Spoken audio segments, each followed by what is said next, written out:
दोस्तों, इकोनॉमी की जो हमने नितिन सिंघानिया की जो बुक है उसकी जो सीरीज़ है वो शुरू की थी। इसका जो पहला चैप्टर था उसका कुछ पार्ट तो हमने पिछले वीडियो में कवर कर लिया है, लेकिन आज जो इंटरफेरेंस कर्व यानी कि अनादिमान वक्र जो होता है उसकी चर्चा करनी है। अनादिमान वक्र वह होता है जिससे कि यहाँ पर पता है विभिन्न संयोजन होते हैं हमारे वस्तुओं के, जो विभिन्न इसको क्या हो गया। हाँ ठीक है। तो दो सामानों के जो विभिन्न संयोजन होते हैं उसका चित्रात्मक प्रतिनिधित्व है। यानी कि हम जब सामान लेते हैं तो उनका संयोजन जैसे कि जो एप्पल है वो हम 2 एप्पल और जो ऑरेंज है वो 3 लेते हैं, ठीक है। तो ऐसे अलग अलग करके हम संयोजन करते हैं। जैसे कि हमने 3 ऑरेंज ले, 2 एप्पल ले, एक हमारा एक संयोजन हो गया है, ठीक है। और उनकी जो संतुष्टि वो समान होती है। यानी कि 3 ऑरेंज लिए उनकी संतुष्टि हमारे लिए बराबर, और जो हमने 2 एप्पल लिए, जो दो एप्पल लिए उसकी भी हमारे साथ हमें जो संतुष्टि हो एक मिल लेते। इसका जो कर्व होता है उसके हम अनादिमानक इंटरफेरेंस कर्व कहते हैं। फिर से सुनिएगा, जो 2 संयोजन होते हैं वस्तुओं के, यानी कि एप्पल ऑरेंज हो गए, एप्पल 2 और ऑरेंज 3 लेते हैं, अलग अलग संयोजन हम अगर लेते हैं उसको, तो उसकी जो संतुष्टि होती है वो हमारे लिए समान रूप से होती है। उसका ऐसा करके जो कर्व तैयार होता है उसे हम ऐसा कर्व तैयार होता है, ठीक है। उसे इंटरफेरेंस कर्व कहते हैं। ज़्यादा अधिक डीप में जाने की उसकी ज़रूरत नहीं है हमें। अब देखते हैं उसके क्या क्या ये स्ट्रक्चर होते हैं। अभी मैंने बताया था आपको, इसका एक ऐसा कर्व होता है, ठीक है। संसाधन ए और संसाधन बी, ठीक है। संसाधन ए और इसके जो 10 यूनिट्स बन गए यहाँ पे जो संसाधन बी के 30 यूनिट्स बन गए, तो कर्व जो हमारा वो ऐसा बन गया कुछ, ठीक है ना। तो जो अब उसके जो प्रॉपर्टीज़ होती है इंटरफेरेंस कर्व की या अनादिमानक वक्र, वो देखते हैं आप, तब आपको समझ में आएगा कि जो वक्र है वो क्या होता है, ठीक है। ये जो वक्र है उसके गुण क्या होते हैं ये देखेंगे तब आपको समझ में आएगा अधिक से, ठीक है। आदिमान जो वक्र है, अनादिमान जो वक्र होता है वो उत्तल होते हैं। यानी कि जो ये सब चीज़ें के जो वक्र होते हैं वो लगभग ऐसे होते हैं, ठीक है, यानी कि उत्तल होते हैं। वक्र के ढलान को प्रतिस्थापन या सीमांत दर को कहा जाता है। यानी कि जो ढलान होती है, ठीक है, ऐसे नीचे तो ऐसे ए पॉइंट हो गए और ये बी पॉइंट हो गए, तो ए से जब वक्र नीचे आता है बी की तरफ तो ये ढलान के तौर पर आता है, ठीक है, नीचे आ जाता है। तो इसे हम MRS कहते हैं, ठीक है। तो MRT कहते हैं। तो इसे हम पहले वीडियो जो हमारे इकोनॉमिक के इसके पहले वीडियो जो था उसे हम उसमें मैंने इसे बताया था, ये हमारा इसके MRT क्या होता है। अनादिमान वक्र के ढलान नीचे की ओर होती है, तो जाहिर सी बात है, मैंने ये तो आपको पता होगा। उच्च अनादिमान वक्र उच्च स्तर को दर्शाता है। यानी कि जितना अनादिमान वक्र ऊंचा होगा, ठीक है, इस जो मैंने आप बताया था कि जो ये वक्र होता है ये 2 या 2 से अधिक जो वस्तुएं होती हैं उनके संयोजन का वक्र होता है। यानी उनका संयोजन का, जैसे कि एप्पल और ऑरेंज का ये संयोजन जो वक्र हम लेते हैं यहाँ पर, तो यहाँ पर क्या होता है, ये जितना उच्च वक्र होगा, यानी कि जितना ये उच्च वर्ग आपको दिखेगा उतनी संतुष्टि यहाँ पर उस ग्राहक को मिलेगी यहाँ पर।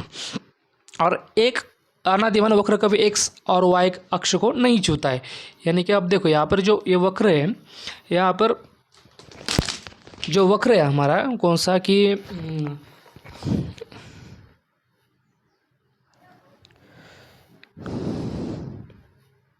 हाँ ठीक है, यहाँ पर ये वक्र है। तो इस वक्र की जो एक्स एक्सिस है हमारा और जो वाई एक्सिस है, यानी कि ए यो एक्सिस और यो एक्सिस कभी एक दूसरे को नहीं छुएंगे, यानी कि इनका कभी मिलाप नहीं होगा, ठीक है ना। ये सब यहाँ पर चीज़ें हमें बताई गई है, ठीक है। इसके बाद का जो टॉपिक है वो बजट रेखा है। बजट रेखा 2 वस्तुओं के सभी संभावित संयोजों का चित्र में प्रतिनिधित्व होता है। जो उपभोक्ता अपनी सभी उपलब्ध आय का बजट खरीद सकते हैं। यानी कि जो हमारा उपभोक्ता होता है, ठीक है। हमारा जो उपभोक्ता होता है उसकी आय तो होगी, किसी भी परिवार या उपभोक्ता की आय तो कुछ ना कुछ तो होती है। उस आय के माध्यम से वो कितने प्रकार के संयोजन खरीद सकता है। जैसे कि मैंने एप्पल और ऑरेंज का एक संयोजन बताया, ठीक है। उसी प्रकार दूसरा कोई संयोजन हो, दूसरा संयोजन या तीसरा संयोजन, ऐसे कितने संयोजनों को उस आय के माध्यम से वो खरीद पाता है। सभी उपलब्ध आय के बजट के साथ खरीद सकता है। उसका एक चित्र में प्रतिनिधित्व बजट रेखा के तौर पर हमें देख सकता है। यानी कि जो इस संयोजनों का जो चित्र है या चित्रात्मक जो प्रतिनिधित्व है, इसे हम बजट रेखा के तौर पर हम यहाँ पर देख सकते हैं। अब बजट संरचना या मार्केट स्ट्रक्चर्स क्या होते हैं, देखो। बाजार एक ऐसी जगह है जहाँ क्रय और विक्रेता एक दूसरे के निकट संपर्क में आते हैं। वस्तुओं की खरीद और बिक्री की यहाँ पे होती है। तो आपको मालूम होगा कि जो बाजार जो होता है वहाँ पर वस्तु की खरीद बिक्री या क्रय विक्रेता एक दूसरे के साथ संपर्क में यहाँ पर आपको आते हुए नजर आएंगे। बाजार संरचना से तात्पर्य है कि वस्तुओं और सेवा के प्रकार और उनके संचालन के लिए प्रतिस्पर्धा प्रकृति के आधार पर विभिन्न उद्योगों कैसे वर्गीकृत और विभेदित किया जा सकता है। यानी कि जो बाजार संरचना है, इसका तात्पर्य क्या होता है कि हमारे जो वस्तु है और उसके जो सेवा है, तो यानी कि वस्तु जिसमें हम अनेक तरह की जो जैसे कि फ्लूट हो गई या पेन हो गया, पेंसिल हो गई, ये सब वस्तुएं दे सकते हैं।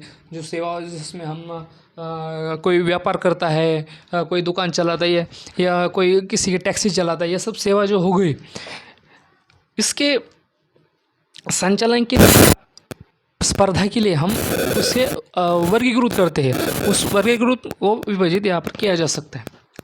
इसे बाजार के स्ट्रक्चर के तौर पर हम देख सकते हैं। अब देखो, बाजार स्ट्रक्चर जो है उसके जो मुख्य निर्धारक क्या होते हैं। देखो, बाजार की जो संरचना होती है उसके मुख्य निर्धारक क्या होते हैं। देखो, तो पहला होगा वस्तुओं के क्रेताओं और विक्रेताओं की संख्या। यानी कि बाजार का जो स्ट्रक्चर है, सबसे महत्वपूर्ण ये हो जाता है उसमें जो वस्तुओं के क्रेता यानी कि जो जो लेने वाले हैं, क्रेता यानी कि जो वस्तु लेने वाले हैं, और जो वस्तु देने वाले यानी कि बिकने वाले हैं, उसको विक्रेता कहते हैं। ठीक है, कि उनकी संख्या कितनी है, ये बाजार स्ट्रक्चर के जो मुख्य निर्धारक में से एक निर्धारक है। फर्मों के प्रवेश और निकास की स्वतंत्रता, यानी कि जो फर्म होते हैं उसका प्रवेश कैसा होता है, निकास की स्वतंत्रता कैसी है, ये सब चीज़ें। वस्तुओं की प्रकृति कैसी है, ज्ञान कितना है, वस्तु की गतिशीलता आदि, ये सब निर्धारक तो हम बाजार की संरचना में देखते हैं। विभिन्न प्रकार की बाजार संरचनाएं हैं, कौन कौन सी ये देखते हैं हम। ठीक है, बाजार की संरचना क्या होती है यार, उसके difference type of market structures क्या होते हैं देखते, कि जिसमें यहाँ पर हमें देखने को मिलता है कि पहला जो स्ट्रक्चर है बाजार का, उसमें योग्य प्रतिद्वंद्वी परफेक्ट कंपटीशन के तौर पर हमें यहाँ पे देख सकते हैं। तो इस बाजार की स्थिति में बड़ी संख्या में क्रेता और विक्रेता मौजूद होते हैं और बाजार द्वारा निर्धारित मूल्य एक जैसे उत्पाद बेचते हैं। पूर्ण प्रतिस्पर्धा वास्तव में कभी नहीं होती, लेकिन कृषि वस्तुओं का बाजार इसमें सबसे निकटतम उदाहरण है। यानी कि कोई एक बाजार है, देखो, बाजार में अगर एक वस्तु है और उसकी अगर मोनोपोली हो, यानी कि एक वस्तु है और इसका जो विक्रेता है वो भी एक है, तो जाहिर सी बात है वो महंगी होगी। लेकिन अगर योग्य प्रतिद्वंदी होगा, यानी कि जो ये वस्तु है इसको बेचने वाले अगर अधिक है, ठीक है, इसको बेचने वाले अधिक है, तो इसकी जो मूल्य है उसमें भी कम या अधिक इसमें हो सकता है। मूल्य पर एक जैसे उत्पाद बेचते हैं। ठीक है, और तब इसमें क्या हो जाता है कि ये जो सभी विक्रेता है एक जैसे मूल्य पर बाजार में उस वस्तु को बेचते हैं। पूर्ण प्रतिस्पर्धा तो नहीं होती है, लेकिन जो कृषि वस्तुओं का बाजार इसमें सबसे निकटतम आता है। तो देखो, जो कृषि में क्या होता है, अलग अलग किसान जो आते हैं, आपने जो उत्पादन लेकर आते हैं, जैसे कि गेहूँ हो गया, चावल हो गई, कपास हो गई, अब बहुत सारे किसान हैं। और क्या होता है कि एक क्षेत्र में, विशेष क्षेत्र में अगर किसान है एक जैसे ही जो उत्पादन करते हैं, इस वजह से उनकी जो वस्तु है वो अधिक हो जाती है और सबकी एक जैसी हो जाती है। इसलिए जो बाज़ार है इसका, जो कृषि का बाज़ार है, वो सबसे निकटतम आता है। ठीक है, अब विशेषता क्या होती है इसकी, देखो क्रेता और विक्रेता की जो संख्या वो बहुत बड़े बड़े स्तर पर होती है। यानी कि जब क्रेता और विक्रेता बड़े स्तर पर होंगे तभी तो क्या बोलते हैं उसको, स्पर्धा होगी, ठीक है, प्रतिद्वंदी होंगे। यानी कि विक्रेता अगर बहुत अधिक मात्रा में एक ही वस्तु बेचेंगे तभी तो वो अपनी वस्तु बेचने की कोशिश करेंगे या जो मोल भाव अपने वस्तु का करेंगे। वस्तु सभी पोलियो में समान है। यानी कि स्पर्धा तभी क्रिएट हो जाएगी जब उसमें जो क्वालिटी है या उसकी गुणवत्ता है वो समान है या आकार उसका समान है। यानी कि ऐसा नहीं होगा कि एक के पास अगर एक वस्तु है तो बहुत ही लोअर क्वालिटी की है और एक के पास जो दूसरा व्यक्ति है उसके पास जो वस्तु है उसकी हायर क्वालिटी है, तो उसमें स्पर्धा होगी ही नहीं, ठीक है ना। अब बेसिकली बात है, कोई चीज़ बहुत ही लोअर क्वालिटी की है तो उसके सस्ता मिलेगी और जो हाई क्वालिटी को थोड़ी सी महंगे मिलेंगे, तो उसमें कुछ स्पर्धा होने वाले नहीं है। जो विक्रेताओं को बाजार में प्रवेश करने के बाहर निकलने की आज़ादी है। यानी कि जो विक्रेता होते हैं हमारे, जो वस्तु बेचते हैं, उनको उस बाज़ार में प्रवेश करने या बाज़ार से बाहर निकलने की आज़ादी पूरी तरह से होनी चाहिए। एक फर्म पूरी तरह से लोचदार मांग वक्र का सामना करती है। लोचदार मांग जो है वो आगे चलकर एक कंसेप्ट आने वाला है, ठीक है। यहाँ पर आपको अगर लोचदार मांग समझ में नहीं आएगी तो कोई बात नहीं, यहाँ पर हमें इस पॉइंट को अभी तक छोड़ दो। अगर इस किताब में हमें आगे लोचदार मांग ये सब चीज़ें देखनी है तब आपको ये समझ में आएगा, ठीक। अब देखो बाजार स्ट्रक्चर का जो अगला टाइप है वो होता है एकाधिकार, यानी कि मोनोपोली। एकाधार या बाजार की स्थिति है कि जहां उत्पादन बेचने वाला एकल विक्रेता मौजूद है। यानी कि किसी चीज़ की हमें अगर ज़रूरत होती है और उसको बिकाने वाला एक ही व्यक्ति होता है तो इस व्यक्ति की वहाँ पर मोनोपोली हो जाती है, ठीक है। और उत्पादक का कोई करीबी विकल्प नहीं होता। उदाहरण के लिए भारत में रेलवे जैसे कि हमारे अगर भारत में जो रेलवे देखेंगे हम, तो भारतीय रेलवे के अलावा हमारे पास रेलवे का विकल्प भारत में मौजूद नहीं है, ठीक है ना। वैसे हमारी भारतीय रेलवे उसकी मोनोपोली है, ठीक है। अगर हम दूसरे भी वस्तु को देखेंगे जो बाज़ार में हमें मिलती है, तो कभी कभार क्या हो जाता है कि जो सब्ज़ी मंडी होती है या सब्ज़ी हम लेने जाते हैं तो कई बार क्या हो जाता है, जो प्याज हो गए या आलू हो गए किसी एक ही इंसान के पास आपको दिखे होंगे, ठीक है। तो तब क्या हो जाता है, उस इंसान की मोनोपोली हो जाती है और वो मनचाहे भागों में उसे बेच सकता है। तो इस मोनोपोली में क्या क्या विशेषता उसकी होती है, तो सबसे पहली विशेषता उत्पादन बेचने वाला व्यक्ति एक होना चाहिए, यानी कि एकल विक्रेता ये होना चाहिए, ठीक है। विक्रेता द्वारा उत्पादित उत्पाद कोई नज़दीकी विकल्प नहीं, यानी कि जो वस्तु वो बेच रहा है उसका किसी और के पास विकल्प नहीं होना चाहिए। यानी कि अगर हम जैसे कि प्याज है, अगर हम प्याज लेते हैं, अगर प्याज बहुत महंगा हो जाए और प्याज का विकल्प हमारे पास कोई है क्या, यानी कि प्याज अगर हम नहीं लेंगे तो उसके जगह कोई लेने वाला है क्या, नहीं। जैसे कि हम अगर कॉफ़ी महंगी हो जाए तो चाय पी सकते हैं, या चाय महंगा हो जाए तो कॉफ़ी पी सकते हैं। यदि वैसे ही प्याज का कोई विकल्प हमारे पास है क्या, प्याज अगर महंगा हो जाए तो उसका विकल्प हमारे पास वैसा कुछ है नहीं। इसे हम मोनोपोली की एक विशेषता के तौर पर देख सकते हैं। हाँ, नई फर्म का प्रवेश या मौजूदा फर्मों को बाहर निकालने पर प्रतिबंध है। यानी कि जो नए फर्म को जैसे कि भारतीय रेलवे का एक मोनोपोली के तौर पर हम देखें तो भारतीय रेलवे में कोई प्राइवेट कंपनी अपनी रेलवे इंट्रोड्यूस कर सकती है क्या, नहीं कर सकती। या उसे रेलवे को भी, भारतीय जो रेलवे है हमारी, वो भी वहाँ से बाहर नहीं निकल सकती, यानी कि रेलवे सेवा वो बंद नहीं कर सकती, ठीक है। तो इसे हम मोनोपोली के तौर पर देख सकते हैं। मूल्य भेदभाव, अलग अलग उपभोक्ताओं के लिए एक ही उत्पाद के लिए अलग अलग कीमतें। अब ये क्या चीज़ है, मूल्य भेदभाव, अलग अलग उपभोक्ताओं के लिए एक ही उत्पाद के लिए अलग अलग कीमतें। यानी कि प्राइस डिस्क्रिमिनेशन यहाँ पर होता रहता है कि आप रेलवे में देखोगे तो जो जनरल का डिब्बा होता है उसमें आपको अलग कीमत दिखने को मिलेगी, एसी में अलग कीमत दिखने को मिलेगी, ये सब चीज़ें यहाँ पर होती है। और अब देखो यहाँ पर क्या है, अगला जो स्ट्रक्चर है वो है एकाधिकार प्रतिस्पर्धा, ठीक है। एकाधिकारवादी प्रतिस्पर्धा एक जैसी स्थिति को संदर्भित करती है जिसमें कोई कंपनी ऐसे उत्पाद बेचती है जो एक जैसे है लेकिन सही विकल्प नहीं है। उदाहरण के लिए टूथपेस्ट, साबुन आदि के बाजार। यहाँ पर क्या बताया गया देखो, जिसमें कई कंपनियां ऐसे उत्पाद बेचती है कि ऐसे उत्पाद जो एक जैसे है यानी कि एक जैसे है लेकिन सही विकल्प नहीं है। यानी कि टूथपेस्ट है वो भी दांत धोने का काम करता है, और जो साबुन है वो भी धोने का ही काम करता है, लेकिन हम उस दांत नहीं घिसा सकते, ठीक है ना। यानी कि एक जैसी, यानी कि जो दोनों पे देखें तो एंटीसेप्टिक का ही काम करती है दोनों भी। यानी कि साबुन भी हमारा जो मैल है वो धोने के लिए काम आता है, और जो टूथपेस्ट है वो भी जो हमारे जो तीत होते हैं उसको धोने के लिए काम आता है। लेकिन कभी आप साबुन की जगह टूथपेस्ट लगा सकते हैं क्या? नहीं लगा सकते। या टूथपेस्ट की जगह साबुन कभी लगा सकते हैं क्या? नहीं लगा सकते। इसे हम एकाधिकार प्रतिस्पर्धा कह सकते हैं। इसकी जो विशेषता होती है क्या होती है, इसमें बड़े संख्या में क्रय और विक्रेता होते हैं। आप देखेंगे टूथपेस्ट के मामले में बहुत सारे, यानी कि पूरे भारत में जो सभी लोग हैं लगभग उसे खरीदते हैं, और विक्रेता भी बहुत अधिक होते हैं। यानी कि कोलगेट है हमारे पास, क्लोजअप है, या पतंजलि है, ऐसे बहुत सारे हमारे पास विक्रेता भी मौजूद है। यहाँ पर उत्पादक एक जैसे होते हैं लेकिन एक दूसरे के समान नहीं होते। यानी कि ये देखो, कोलगेट भी एक काम करता है कि उससे हम दांत घिसाते हैं, और जो क्लोजअप भी, ये एक जैसे सामान तो है,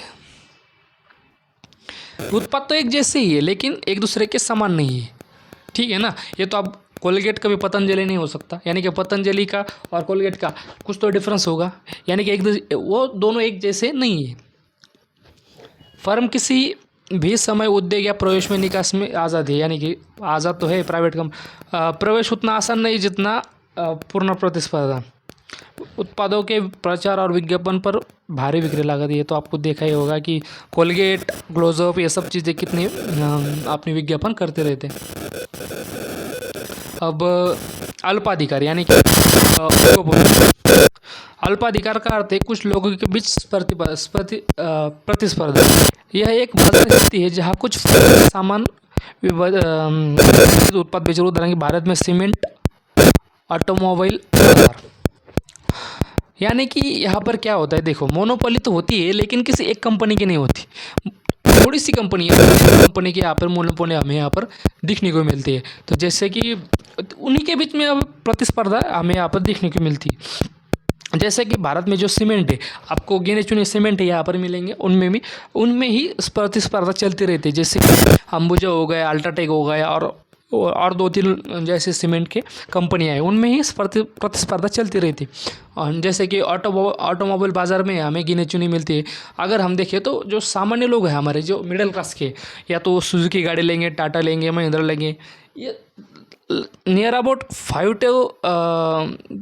5 या 6 कंपनी ऐसी होंगी जो हमारे जो मिडिल क्लास है उसकी गाड़ी खरीदता है, और प्रतिस्पर्धा भी उनके बीच में ही चलती रहती है, ठीक है। अल्पाधिकार की जो विशेषता क्या होती है वो देखते हैं हम यहाँ पर।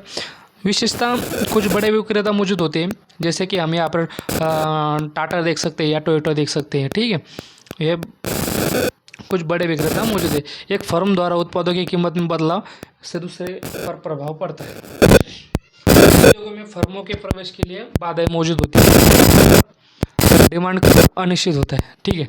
तो डिमांड कर्व क्या होता है, पहले डिमांड कर्व अनिश्चित होता है, यानी जो होते हैं या हमारे जो सीमेंट खरीदते हैं, ऑटोमोबाइल खरीदते हैं, कभी कभी ये डिमांड अधिक हो जाती है, कभी कभी बहुत ही कम हो जाती है। यानी कि जो इसका कर्व है, यानी कि वो कम अनिश्चित होता है, कब अधिक होगी कब कम होगी ये हमें नहीं समझ में आता। उद्योग में फर्म के प्रवेश के लिए बाधाएं, यानी कि पहले ही इनका नाम बहुत हो गया, जो महिंद्रा हो गई, टाटा हो गई, टोयोटा हो गई या सुजुकी हो गई, इन कंपनियों को पहले से बहुत बड़ा नाम है।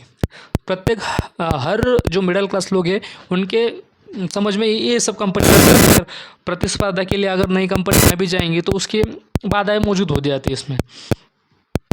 एक फर्म द्वारा उत्पादन कीमत में बदलाव से दूसरी कंपनी को प्रभाव पड़ता है, यानी कि देखो टाटा की एक 4 सीटर गाड़ी, तो इसमें क्या होगा, इसकी अगर प्राइस 5 लाख कर देते हम, और टाटा क्या करता है इसमें अगर 4 लाख करता है, और इसके जैसे ही महिंद्रा की जो 4 सीटर गाड़ी है उसकी भी 5 लाख कीमत है। अगर टाटा ने उसके 5 लाख से 4 लाख कर दिया तो उसको भी मजबूरन 5 लाख से 4 लाख करना पड़ेगा, क्योंकि उसको भी इसके साथ प्रतिस्पर्धा करनी है। ये सब चीज़ें यहाँ पर होती है। एक क्रेताधिकार, मोनोपॉज़मी, ये क्या देखते हैं, मोनोपॉज़मी क्या होता है। एक क्रेताधिकार एक ऐसे बाजार को संदर्भित करता है जिसमें एक ही खरीदार का प्रभुत्व होता है और उत्पादक का कोई करीबी विकल्प नहीं होता। ये आमतौर पर थोक विक्रेताओं से कम कीमत पर अनुभव करता है। उदाहरण, केंद्र सकल घरेलू रक्षा व निर्माण क्षेत्र एकमात्र रहता है। यानी कि यहाँ पर क्या हो जाता है, देखो अक्सर इस सरकारी जो मामले होते हैं उसमें इसी तौर पर हम देख सकते हैं, जैसे कि जो लेने वाला है किसी कंपनी से, जो खरीदने वाले व्यक्ति जो क्रेता है वो एक ही होता है। जैसे कि अगर गवर्नमेंट को एरोप्लेन बनाने हैं, अब गवर्नमेंट एरोप्लेन या फाइटर जहाज, जो फाइटर हेलीकॉप्टर है हमारे, वो लेगी तो वो सिर्फ गवर्नमेंट ही होगी, दूसरा तो कोई और लेगा नहीं। यानी कि जो सामान्य जो हमारे जो इंसान होते हैं, जो फाइटर जो हेलीकॉप्टर है वो तो लेंगे नहीं, सिर्फ सरकार ही लेगी। तो उसमें क्या हो गया, जो लेने वाला है वो सिर्फ अकेला ही होगा और बेचने वाली कंपनी एक से अधिक हो सकती। ठीक है, अब मांग का नियम क्या होता है फिर, लॉ ऑफ डिमांड। यह बताता है कि वस्तु की कीमत और मांग की या मात्रा के बीच में एक विपरीत संबंध मौजूद है। कीमतें जितनी अधिक होगी मांग उतनी ही कम होगी। ये तो आपको पता ही होगा, जितना मूल्य अधिक होगा उतनी ही मांग कम होगी।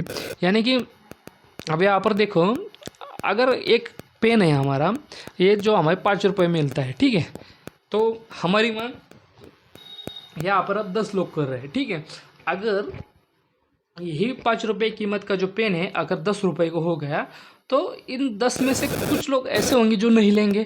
तो जाहिर सी बात है यहाँ पर 5 लोग हम कर लेते, तो जाहिर सी बात क्या होगा, जो पहले 10 लोग पेन खरीद रहे थे अब 5 ही खरीदेंगे। ठीक है ना, तो मांग यहाँ पर कम होगी। जैसे ही मूल्य में वृद्धि होगी, मांग यहाँ पर हमें कम होती दिखाई देंगी। ठीक है, ये मांग का जो नियम है, लॉ ऑफ डिमांड, ये याद रखिएगा। मांग के निर्धारक यानी कि डिटर्मिनेंट्स ऑफ डिमांड, वस्तु की कीमत में क्या, वस्तु की कीमत जो होती है वो कितनी है, क्या है, इससे भी डिमांड तय होती है। अन्य संबंधित वस्तुओं की कीमत, यानी कि अगर पेन है, पेंसिल है, ये सब संबंधित जो वस्तु होती है उनकी कीमत क्या है, इसका भी इस पर प्रभाव पड़ता है। अब हाँ ठीक है, यहाँ पर एक बॉक्स में एक टॉपिक दिया हुआ है, लचीलापन या इलास्टिसिटी। देखो अभी क्या होता है,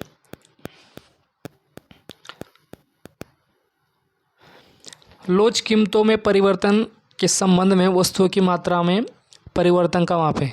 यानी लोच कीमतों में परिवर्तन के संबंध में वस्तुओं की मात्रा में परिवर्तन माप है। लोचदार और बेलोचदार मांग, इलास्टिक एंड इनइलास्टिक डिमांड।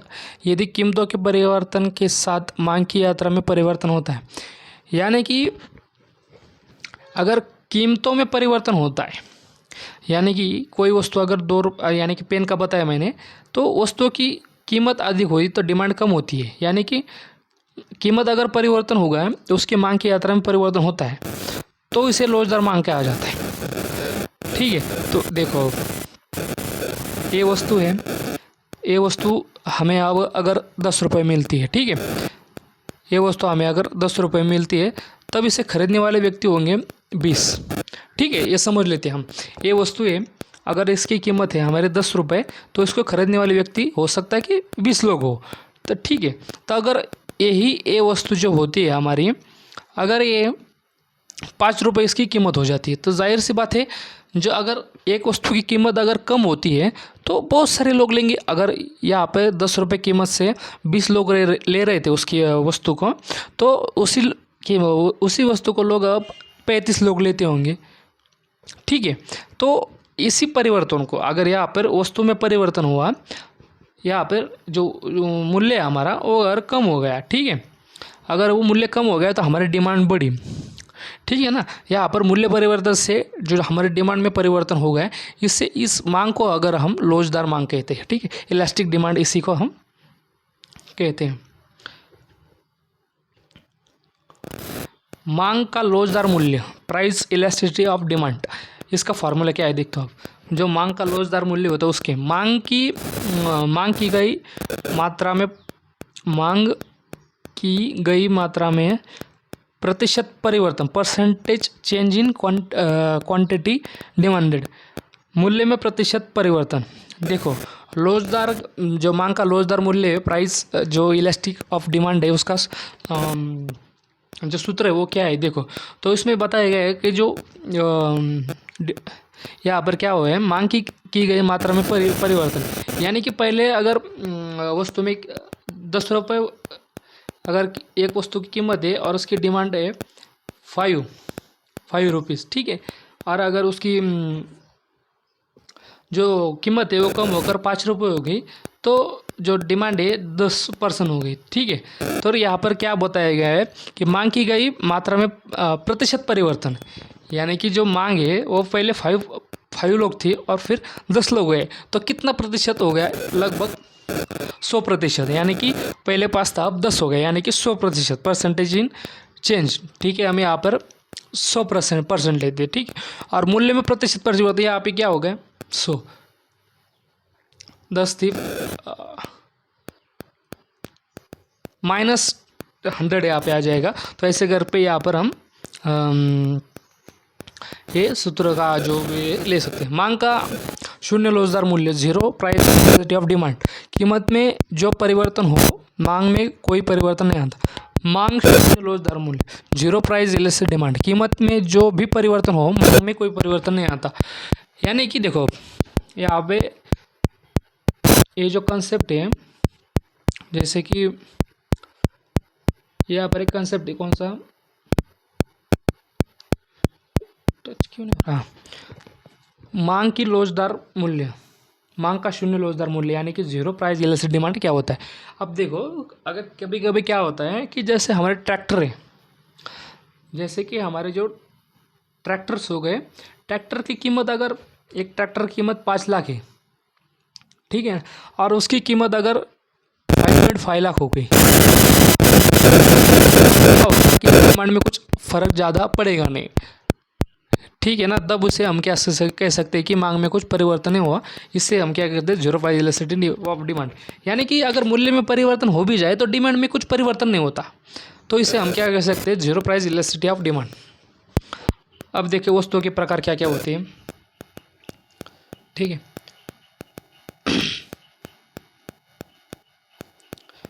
वस्तुओं के प्रकार क्या क्या होते हैं हम देखते हैं।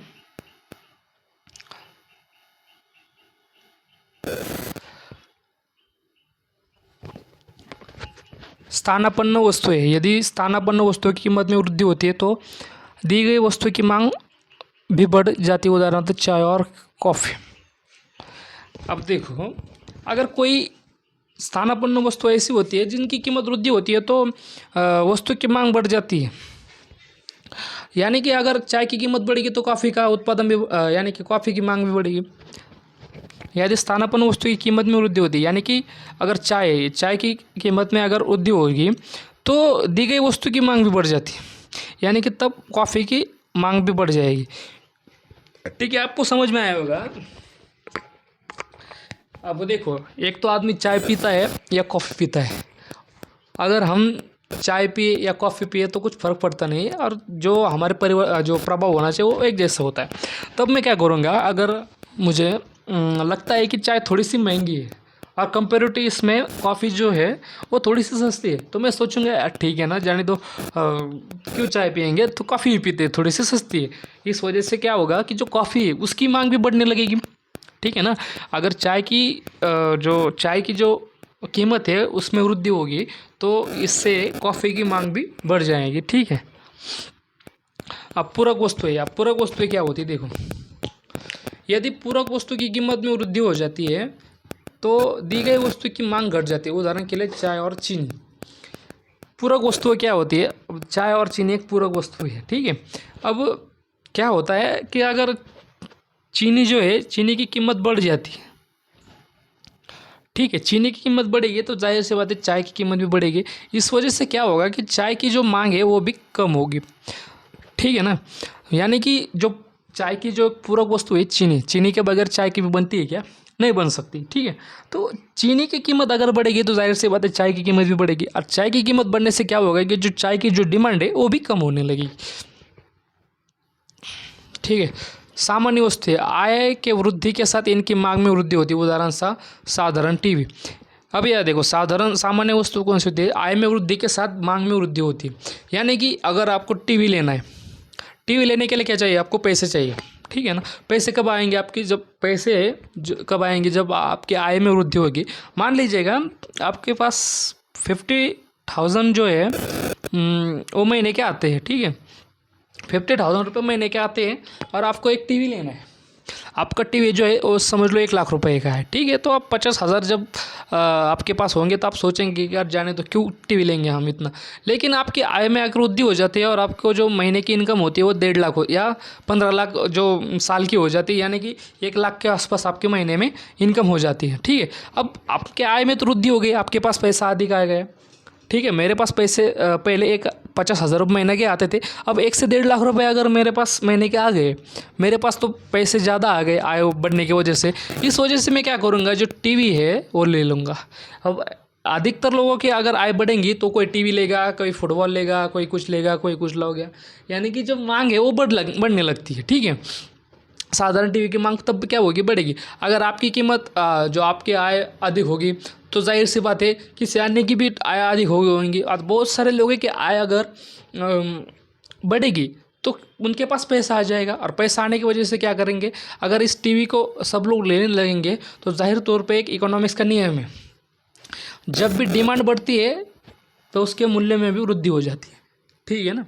तो क्या होगा, इससे जो टीवी है उसकी मांग भी उसकी मांग में भी वृद्धि हो जाएगी, ठीक है।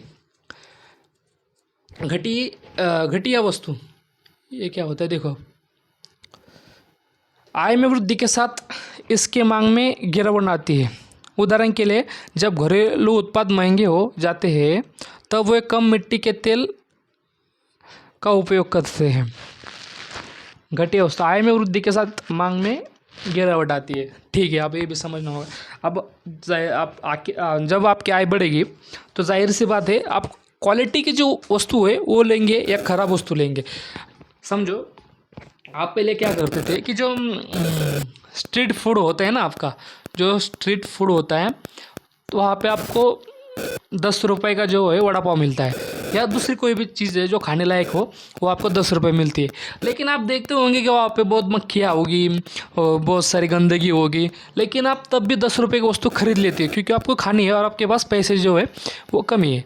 लेकिन अगर आपकी आय किसी तरह से बढ़ती है, आपकी कहीं जॉब लग जाती है, या आपका कोई कुछ जो व्यवसाय होता है या जो बिज़नेस होता है वो आपका बढ़ता है, तो आपके पास आय अगर अधिक होगी तो आप स्ट्रीट फूड से वही वहाँ से लोगे क्या, नहीं। फिर आप क्या करोगे, आप कहीं किसी अच्छी जगह से उसी वस्तु को लोगे जिसकी कीमत अगर भी आपको 20 रुपये मिलेगी, ठीक है ना।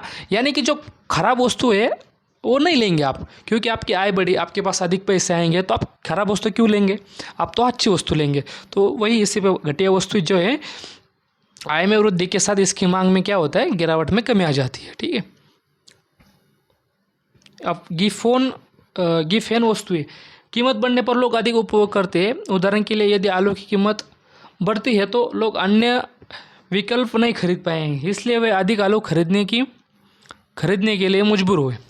यानी कि जो कीमत अगर बढ़ती है तो लोग अधिक उपयोग करते हैं। उदाहरण के लिए यदि आलू की कीमत बढ़ती है तो अन्य लोग अन्य विकल्प नहीं खरीद पाएंगे, इसलिए वे अधिक आलू खरीदने के लिए मजबूर हो जाएंगे, ठीक है।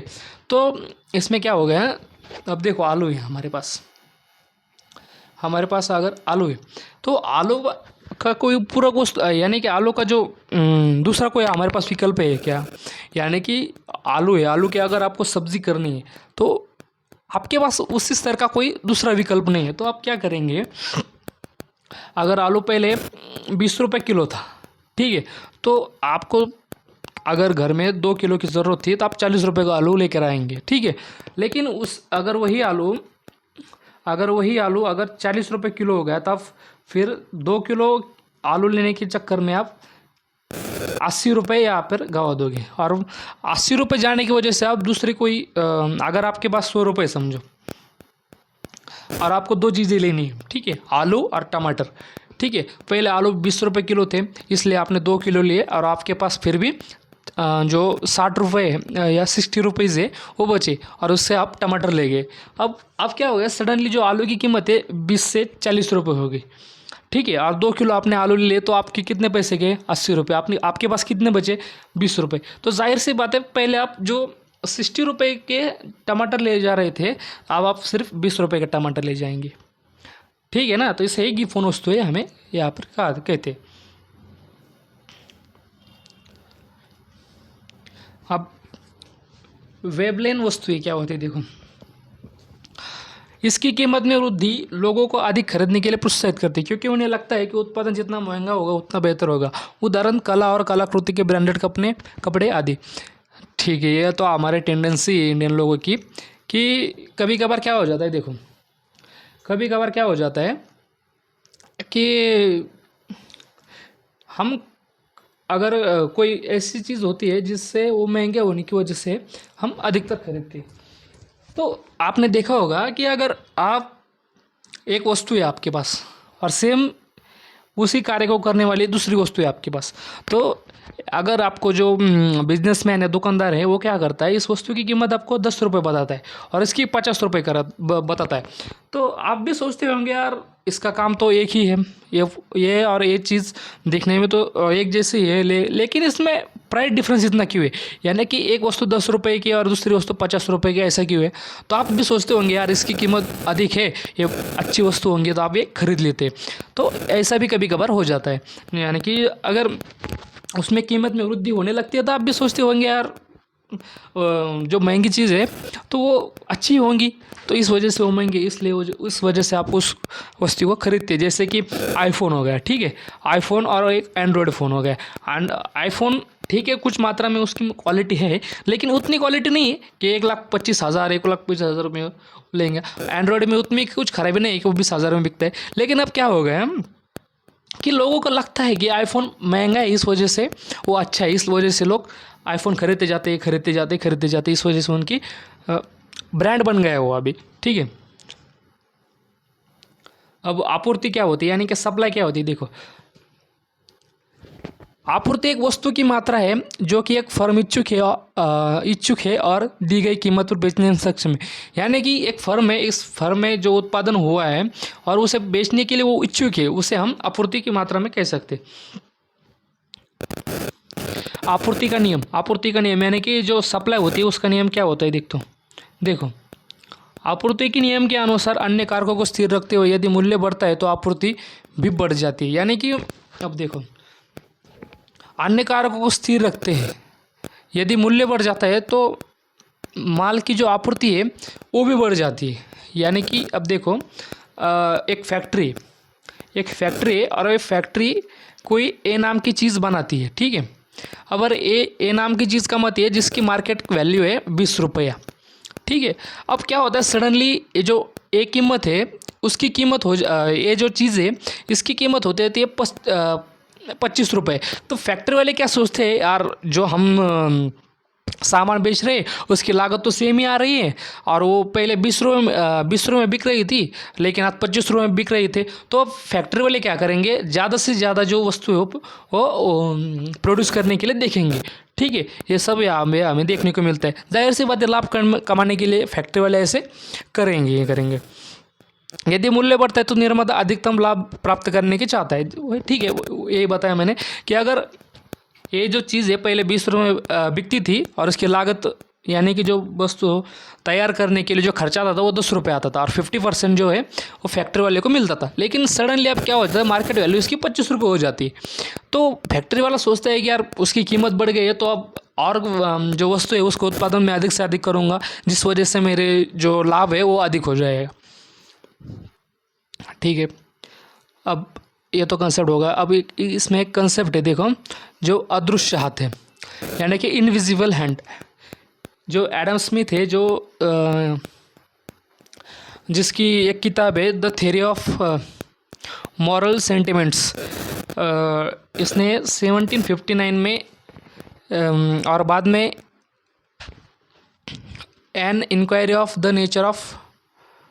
Nature in the nature faint college of the wealth of nations, इनमें अदृश्य हाथ की अवधारणा को प्रस्तुत किया है। यानी कि जो एडम स्मिथ है ये एक अर्थशास्त्री है जिसने क्या किया था, ये दो किताब थी, थ्योरी ऑफ मॉरल सेंटिमेंट्स और an inquiry in the nature and cause of the wealth of nations में इनविजिबल हैंड जो है उसकी अवधारणा को प्रस्तुत किया था। ये अनदेखी बाजार शक्ति है, यानी कि ये जो शक्ति है एक अनदेखी शक्ति है जो पारस्परिक अन्योन्याश्रय की मदद में स्वइच्छुक व्यक्तियों द्वारा मुक्त बाजार में माल की मांग और आपूर्ति में संतुलन बनाए रखती। यानी कि एक ऐसी शक्ति है जो इनविजिबल हाथ जो हम कहते हैं कि जो बाजार में जो डिमांड और जो सप्लाई है उनको संतुलित करती है। ठीक है। एडम स्मिथ प्रतिस्पर्धा, आपूर्ति और मांग और स्वार्थ का उपयोग करके खुद को विनियमित करने के लिए हस्तक्षेप आर्थिक नीतियों और मुक्त बाजारों के प्रवृत्ति के प्रस्तावक थे। यानी कि जो एडम स्मिथ जो अर्थशास्त्री थे उनका कहना था कि जो बाजार है उस पर गवर्नमेंट जो है कोई मतलब निर्णय ला देना कंपनी पर या किसी फैक्ट्री पर हस्तक्षेप जो सरकार का हो नहीं, हो मुक्त बाजार हो। यानी कि हम पहले भी इस कॉन्सेप्ट तो दे चुके हैं कि बाजार अर्थव्यवस्था क्या होती है। तो जहाँ पर गवर्नमेंट जो है गवर्नमेंट का इस व्यवस्था पर या इस अर्थव्यवस्था पर जो है संतुलन, यानी कि जो क्या बोलते हैं हम उसे हस्तक्षेप ना करे, बाजार की ज़रूरत के अनुसार वो शक्ति चले। आजकल तो आप देख ही रहे होंगे कि जैसे आजकल की जो सरकार है किसी कंपनी या विशेष कंपनी के लोगों को अभी नाम सामने आ रहा है कि ये हो गया वो हो गया। जैसे कि आज हम देखते हैं कि जो मोदी का नाम अडानी के साथ जोड़ रहा है, तो ये सब चीज़ें हो रही है आजकल। तो एडम स्मिथ का जो कहना था कि ऐसा नहीं, एडम स्मिथ का जो कहना था कि जो कंपनी है कंपनी पर किसी सरकार का हस्तक्षेप नहीं होना चाहिए। यानी कि जो बाज़ार है बाज़ार में खुले बाज़ार के तौर पर काम करे बाज़ार, और उसमें कंपनियां इसमें होनी चाहिए। ठीक है।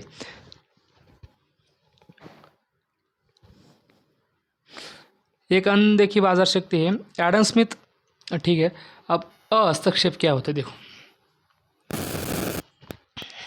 फ्रेंच में अकेले छोड़ दो। ठीक है। 18वीं शताब्दी का एक आर्थिक सिद्धांत है जो मुक्त बाजार पर पूंजीवाद का एक महत्वपूर्ण हिस्सा है। ठीक है। एडम स्मिथ के कराधान के 4 सिद्धांत, अपनी पुस्तक द वेल्थ ऑफ नेशन में एडम स्मिथ में कराधान के 4 सिद्धांत प्रस्तुत किए गए।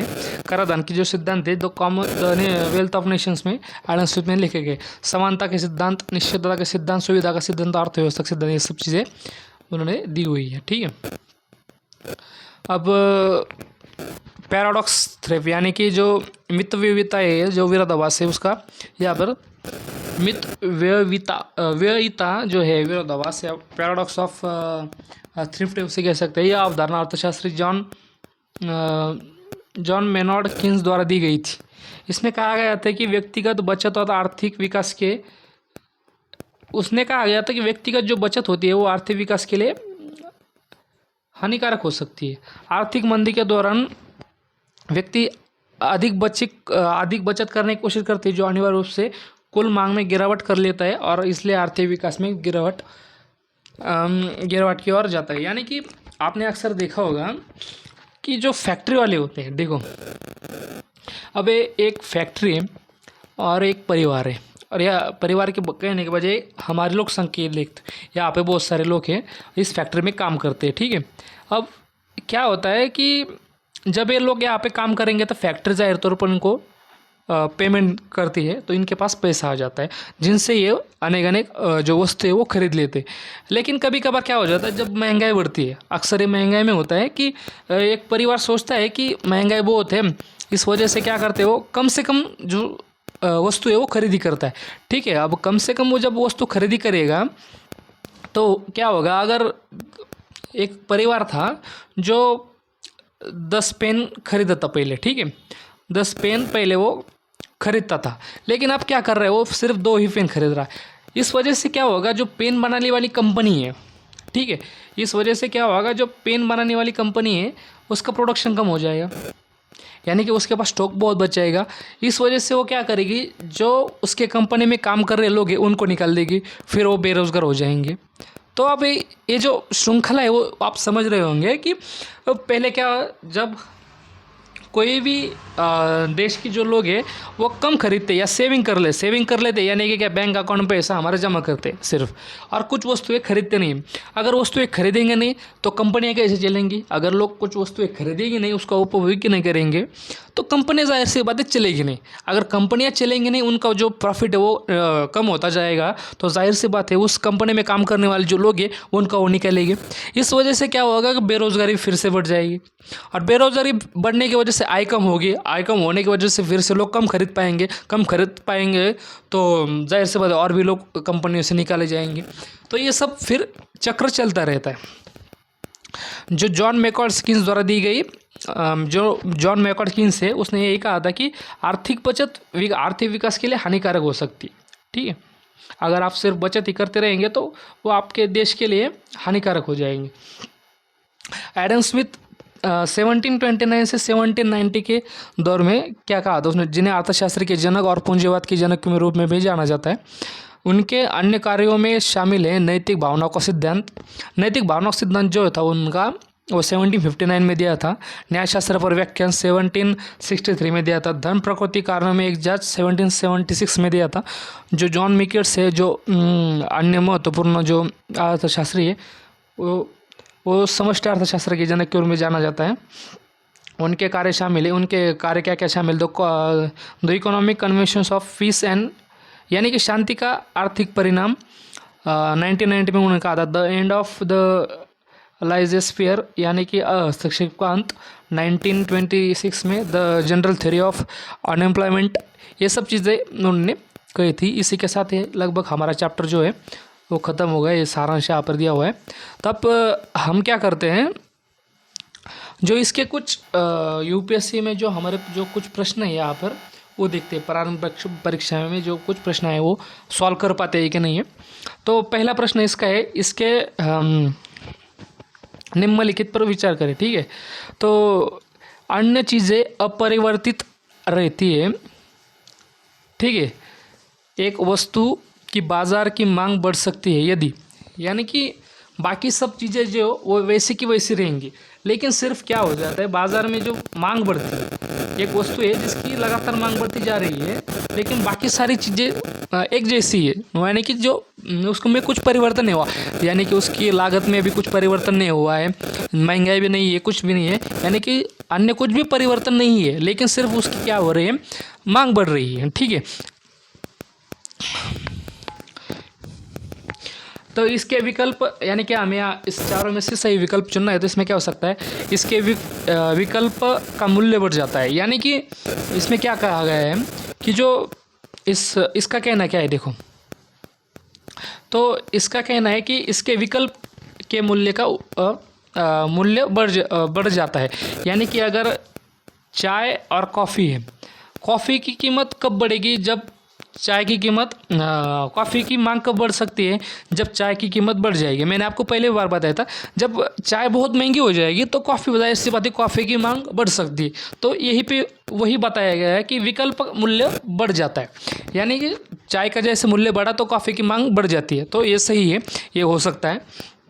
इसका पूरक या मूल्य बढ़ जाता है, यानी कि जैसे कि चाय का जो है चीनी पूरक मूल्य, मैंने वीडियो में जो पहले बताया था, इस सब का पूरक वैल्यू क्या होती है, ये सब चीज़ें मैंने पिछले इस वीडियो में पीछे बताई हुई है। तो इसका पूरक का मूल्य अगर बढ़ जाएगा तो वस्तु की मांग कैसे बढ़ेगी, मांग तो ऐसी बात ही कम होगी, क्योंकि अगर पूरक का मूल्य बढ़ जाएगा तो उस वस्तु की कीमत भी बढ़ जाएगी, और वस्तु की कीमत बढ़ेगी तो जाहिर सी बात है मांग का जो मांग है वो कम होगी।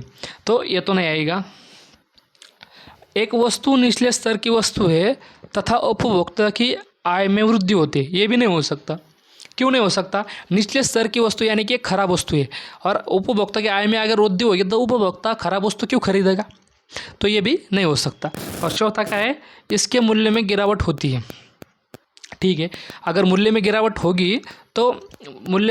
होगी तो मांग में तो मांग बढ़ सकती है। तो यहाँ पर वही बताया गया है कि मांग कब कब बढ़ सकती है, तो इसके विकल्प का मूल्य बढ़ जाए तब मांग बढ़ेगी, और इसमें मूल्य की जो गिरावट है वो अगर होती है तो तब भी मांग बढ़ेगी, यानी कि 1 और 4, यानी कि इसका उत्तर है ए। ठीक है, इसमें ये कब प्रश्न पूछा गया था, 2021 में, 2021 में कोई प्रश्न नहीं था। यहाँ पे 2018 में क्वेश्चन पूछे गए हैं। यदि कोई वस्तु सरकार द्वारा जनता को मुफ्त में प्रदान की जाती है तो, यानी कि अगर एक ऐसी वस्तु है जो सरकार द्वारा जनता को मुफ्त में प्रदान की जा रही है तो नीचे के जो पर्याय है उसमें हम सही पर्याय कौन सा है? अवसर लागत शून्य होती है, अवसर लागत को नज़रअंदाज किया जाता है, अवसर लागत उत्पाद के उपभोक्ता से कर भुगतान करने वाली जनता को हस्तांतरित किया जाता है, अवसर लागत उत्पाद के उपभोक्ताओं से सरकार को हस्तांतरित। तो इसका उत्तर आप मुझे देंगे। आसान सा क्वेश्चन है, शायद आपको अभी तक समझ में आया होगा इसमें से क्या उत्तर है। तो आप इसमें कमेंट बॉक्स में इसे उत्तर इसका दे सकते। Thank you. अब इसी के साथ हमारा चैप्टर जो है वो ख़त्म हो जाता है। मुख्य परीक्षा जो है उसमें इसमें सी उत्तर है, यहाँ पर आपको तो दिखाई होगा कि यहाँ पर उत्तर कुंजी है। पहला हमने जो सवाल किया था उसका ये है और इसका सी है, तो आपको दिखाई है इसका उत्तर है। इसी के साथ हमारा जो पहला जो चैप्टर था वो ख़त्म हो गया नितिन सिंघानिया का। हम अगली वीडियो में जो अगला चैप्टर है उसकी शुरुआत करेंगे। नमस्कार।